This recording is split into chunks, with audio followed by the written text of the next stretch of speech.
the idea that I have, I'm calling the Great Convergence. And if you step back for a minute to consider the moment that we're in, right? Every moment in time is historically unique. This moment is like maybe more unique than others. I think it's era defining for us. And we are at what I hope is the tail end of a historic pattern break, which is the COVID-19 pandemic, which, if the trends are right and my expectations are right, who knows, maybe this is the year it transitions to something more endemic. But it's been a significant historic pattern break. And pattern breaks have these sort of create these unanticipated opportunities and challenges that change fundamentally how we live, how we think about the systems that we've all taken for granted for decades. So the presentation today is really a thought exercise. And the thought exercise comes from, I'm trying to mine the commonalities between the continuing existential threat of climate change, the urgent need to decarbonize the transportation sector, which pre-exists COVID-19, but hasn't really changed and may have gotten worse in terms of mode shift to automobility, combined with the need to consider pandemic effects, particularly generally on the transportation sector, and particularly on cities and public transit. So the presentation today is a thought exercise. It's focused on what I know best, which is the Metro Boston area and the MBTA. But I think what you're going to see, many of you already know, and it's a lot of these challenges and opportunities are held in common nationally and internationally.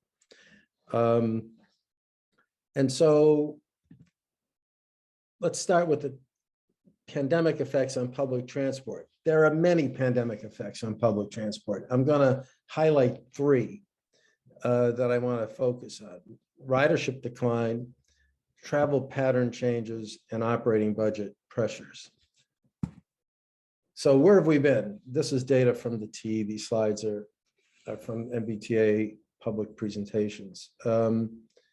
We've been obviously at a place nationally, globally, where as soon as the pandemic hit in March of 2020, there was a catastrophic loss of riders for understandable reasons.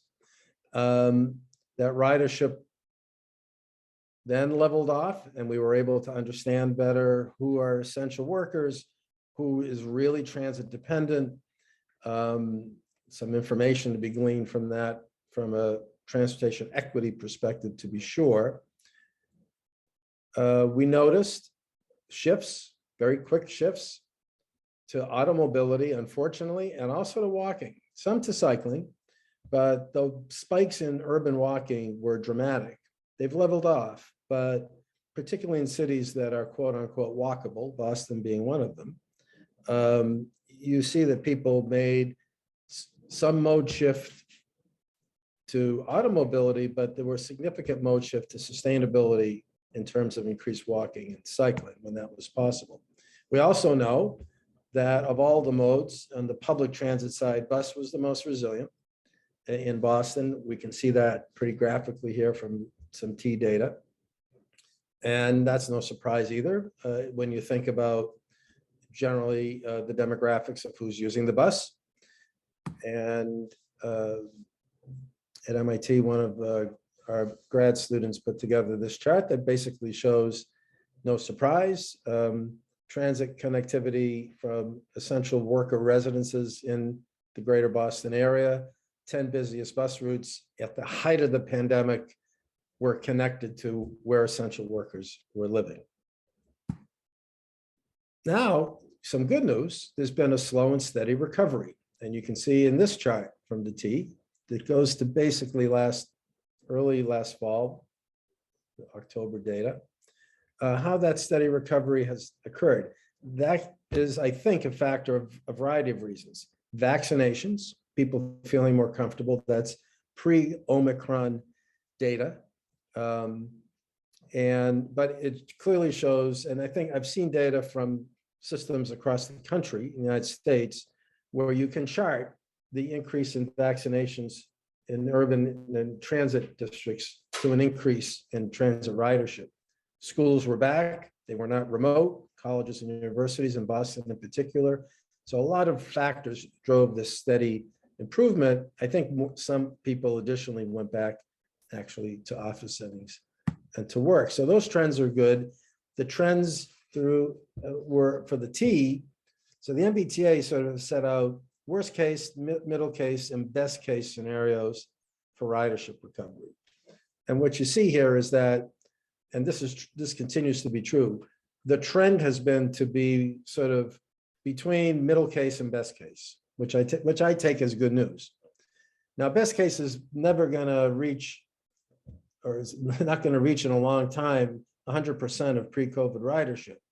Nevertheless, this is a lot better news than I think many of us were expecting to have. Now, I've seen recent data. There was clearly a plunge in ridership in the past month as a result of the duality of the December holidays and Omicron.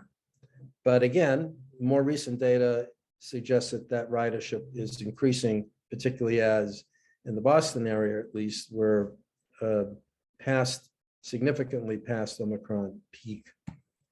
So that's the ridership outlook. Travel pattern changes, work from home, flexible work hours, and changing habits are all influencing where the demand is. And so if you think about clearly work from home, people are not needing to take the T or the subway or the commuter rail to work. Flexible work hours means it's not anywhere near 9 to 5, Monday through Friday, although frankly, before COVID, things were changing on that front in any event. And then changing habits. I think increasingly people are drawn to using transit for reasons other than jobs, right? And you see that here in Boston, where Fridays are one of the heaviest travel days on the T, and a lot of it is quote unquote leisure or discretionary travel. So all of these things are happening in real time. I want to say a word as a sidebar about work from home, and just to put a thought in everyone's head. One of the worst aspects of mid-20th century automobility, the building out of the interstate highway system and state highways, was the spatial disconnect that it created in society. And so it enabled people, generally whiter and wealthier people, to escape urban environments that were not deemed to be attractive in those days. And the spatial disparity and the spatial disconnect caused by automobility, the interstate system in particular, has had a dramatically negative effect, I would argue, on American politics, on American society generally. We are about to make, I fear, the same mistake, using the power of technology to accommodate what will become a more privileged, generally whiter and wealthier group who can work from home, creating a new spatial disconnect, more spatial segregation. And I caution everyone, there are certainly, I understand, positive elements to working from home, but it has a social cost. And one of the questions I like to pose to people is whether, as advocates for public transportation, there's also an obligation to think about the importance of transportation and public transportation specifically to social cohesion. If we believe that, then I think we need to think really long and hard about whether work from home isn't our version of the building of the interstate highway system from a spatial disparity and inequity perspective. But what are these trends causing? The transit demand is less peaky. We see that in data here from the T, right? Definitely less peaky. I take that actually as a good thing, right? Less peaky for me means, we don't have crush capacity necessarily anymore. But it also has implications for obvious implications for how you think about service delivery. The third issue I wanted to raise is operating budget pressures. We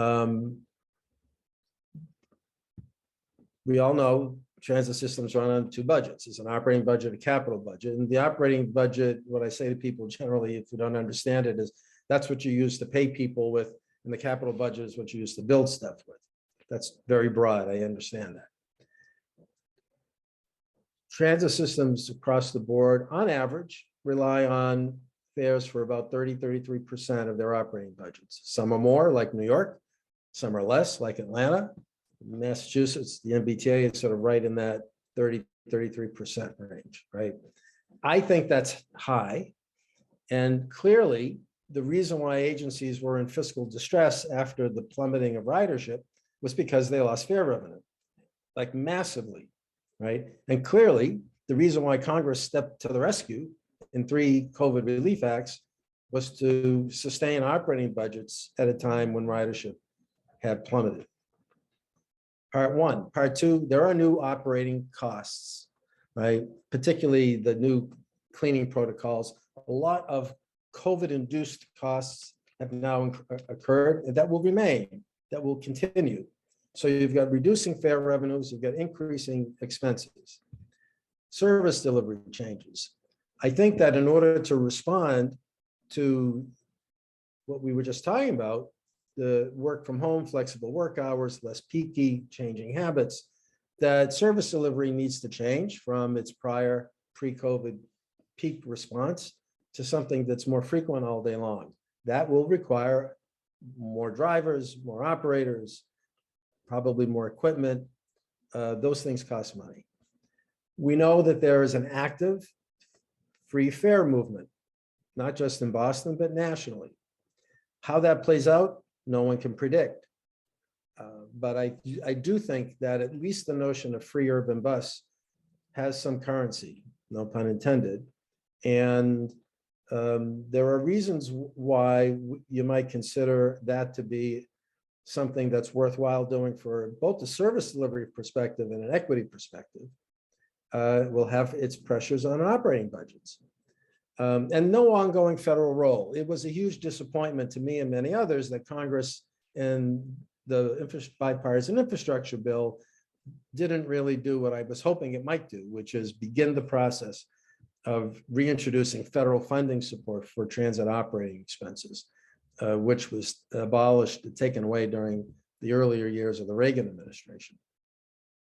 There is some hope. If we ever get the Build Back Better bill passed, there's some language in there that will begin the process of federal participation in operating, not at a huge scale, but it's a beginning of a conversation. Though all of those things are causing pressure on operating budgets for agencies. So pandemic effects on public transportation really quickly. Reductions in ridership, I think, we have to look at as a combination of pandemic fear and paradigm shifts in employment. Pandemic fear is an attitudinal and behavioral thing. It's very difficult to address that necessarily with policy. The second is structural, right? Neither one of them is really directly within the control of a transit agency. I would argue that the structural changes are what require a new approach to service delivery with frequent all-day service. And we talked about the new pressures on operating budgets. Key takeaways for me are agencies rely too heavily on fare box revenue for operating expenses. I would like to see a movement nationally that says transit agencies shouldn't be relying on fares for more than 20% or 25% of operating budgets. I think it's not a stable source of revenue. Put equity aside for a minute. We know it's an unstable source of revenue.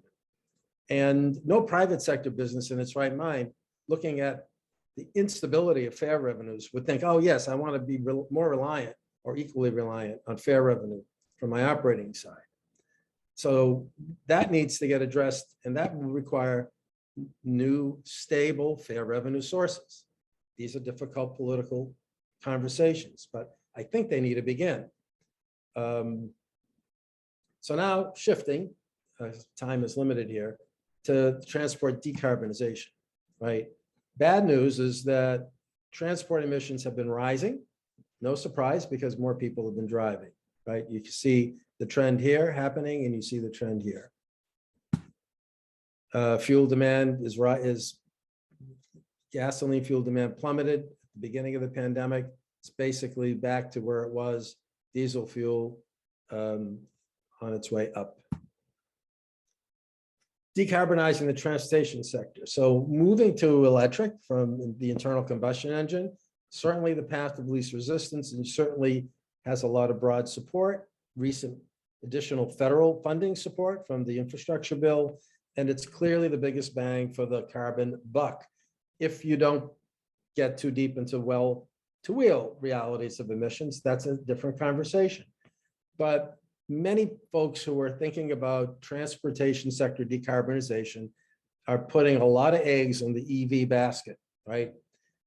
The concerns I have, it ignores every other negative externality of automobility, including particulate matter emissions, which we know from the pandemic is a huge issue. There were studies, notably one from the Chan School of Public Health at Harvard, that communities with long-term exposure to particulates had significantly higher rates of COVID mortality. No surprise there. Moving everyone to an EV doesn't deal with that at all. Jared talked about this, I think, a little bit in the keynote. There's a potential to really exacerbate inequities that already exist.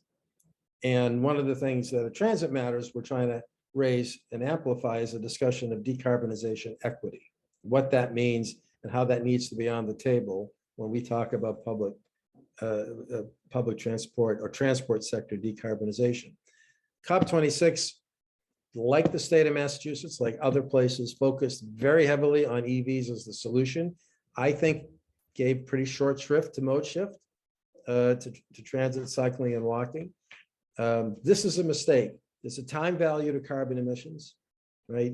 Even short-term, more modest emissions accumulate over time. You want to do as much in the short term as you possibly can. One way to do that is to really encourage mode shift, which is in the power of many state and local authorities without needing to look to the federal government for support, right? Quickly, the limitations of transport sector decarbonization. It doesn't address and may exacerbate automobility negative externalities. A plan that's too reliant on EVs doesn't address and may exacerbate the tragedy of the concrete commons, right? Highway and road capacity will remain or should remain finite. And actually, we're trying to reduce it in urban areas. It's going to contribute to poor land use choices, to more injustice, I believe, and spatial disparities.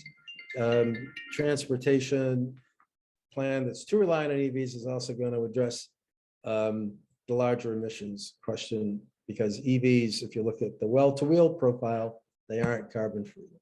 So the great convergence, right? On the decarbonization side, you've got these discussions about, are we putting our eggs in the EV basket mostly or only? Should we be looking at a more mode shift plus EV strategy? What are the implications of decarbonization for our sector? There's a fiscal implication. If you move everyone to an EV, the gas tax goes down to zero. If you're even thinking about carbon emissions fees, TCI goes to zero. The highway side of the house will be competing heavily for new funding with transit over the next decade or more as we shift to EVs. What's our plan? What's the plan to make sure that transit doesn't get shortchanged as the highway side realizes it needs to find its own new sources of revenue, right? On the pandemic effects, I think I want to get to some questions from folks. So we've talked about most of the time and scale of ridership recovery remains uncertain. Hence, fare revenue is going to be diminished and unstable into the future. There are additional operating costs that need to be taken into account. By the way, increased home delivery, especially in urban areas, has created more urban VMT, more emissions, needs to be thought about as one way to how we come out of the pandemic in a more equitable and sustainable way. So how do we navigate this convergence? And here's a working proposal. So find the commonalities. Pandemic recovery requires things like reimagining urban streetscapes to promote mode shift to sustainability. That's good for urban small business. That's good to squeeze out more modest gains on carbon emissions and particulates. New service delivery models that respond to work from home also fit into that. If you have frequent all-day service, you might have a reimagined streetscape that also encourages that with dedicated bus lanes and protected cycling lanes, right? And all of these things will play into a decarbonization plan as well. As the commonalities are on the decarbonization side, more emissions reductions sooner are better. That you can get more quickly from mode shift, and that fits into urban pandemic recovery plan. 5 steps to potentially navigating the Great Convergence. Transit agencies should prioritize their own transition from diesel to electric. They should be exemplars. They should set an example. Transit agencies should rely less on fares. Governments need to find a more stable revenue source. And I think the federal government needs to contribute its share. Transit agencies need to restructure service delivery all day long. Agencies and municipalities should collaborate on network mobility hubs that actually begin to connect, and perhaps microtransit has a role here, that act as connectors, transit connectors, providing legible places for microtransit solutions to short urban trips and first last mile solutions. Uber now is basically delivering food, not people. We need to rethink how microtransit can work in synergy and equitably in an urban area through network mobility hubs that make sense for everybody. The externalities of electric automobility need to be priced, right? Parking needs to be priced. Particulate matter emissions need to be priced. Road use, I think, needs to be priced. And transit needs to be front and center in getting its share of the revenue. Because again, to warn everybody, to warn myself, over the next decade, as the highway side sees gas taxes reducing and reducing and reducing, they're going to panic and they're going to look for the same revenue that transit is looking for. Finally, a quick framework for consideration, some guiding principles and some tied to specific policies.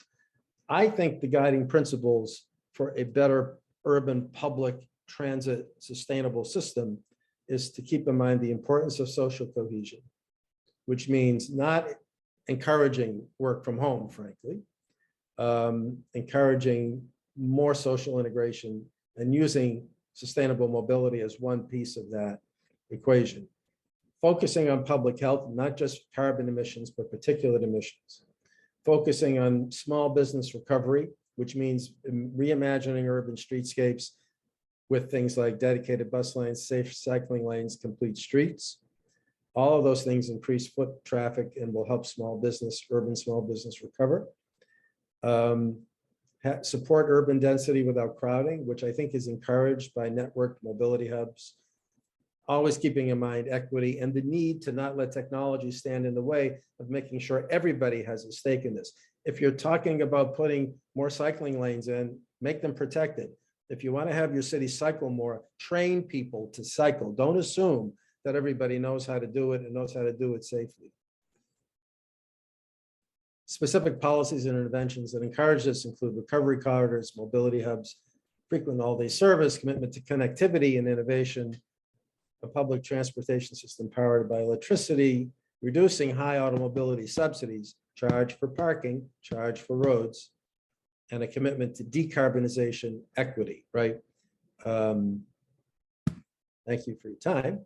That's who I am. You can reach me at jaloisi@mit.edu, and I'm happy to answer questions. I haven't followed the chat